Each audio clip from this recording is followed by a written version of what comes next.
Correct. ఇప్పుడు రీసెంట్‌గా నేను ఆఫ్రికాకి వెళ్ళా. యుగాండా దేశంలో వ్యవసాయం చేద్దామని. అక్కడ ల్యాండ్స్, వర్జిన్ సాయిల్స్, ఆడ కెమికల్ ఫార్మింగ్ లేదు ఇంకా.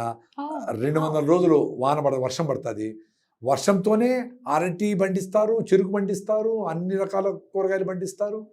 ఎక్కువ ఆవులను పెంచుతారు. ఆవులను నాన్ వెజిటేరియన్ కోసుకొని తింటారు, అది వేరే సంగతి. ఒక రకంగా ఒక మంచి స్వర్ణయుగంలో ఉంటారు. నడుస్తున్నట్టుంది అక్కడ. మనం డెవలప్మెంట్ లేదు ఆఫ్రికన్స్ అనుకుంటాం.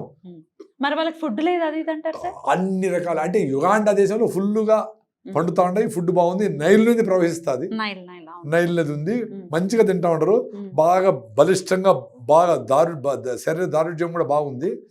అక్కడికి పోయినప్పుడు ఇండియన్ కమ్యూనిటీతో కలిసా.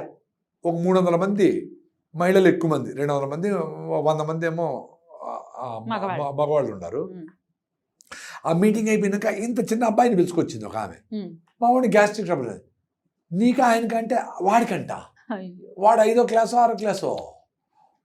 ఒరే ఇవన్నీ ఈ ఫుడ్స్తో వచ్చినాయి, ఫాస్ట్ ఫుడ్స్తో వచ్చినాయి, కూల్ డ్రింక్స్తో వచ్చినాయి, అందరికీ తెలుసు.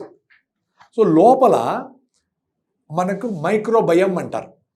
అంటే మనకు అడవిలో ఉండే మట్టిలో ఎన్ని సూక్ష్మజీవులు ఉంటాయో అన్ని సూక్ష్మజీవులు అంత పర్సంటేజ్ 92% మనకు కూడా ఉంటాయి. సో మనము ఒక 70 ట్రిలియన్ల సెల్స్తో ఉంటాం.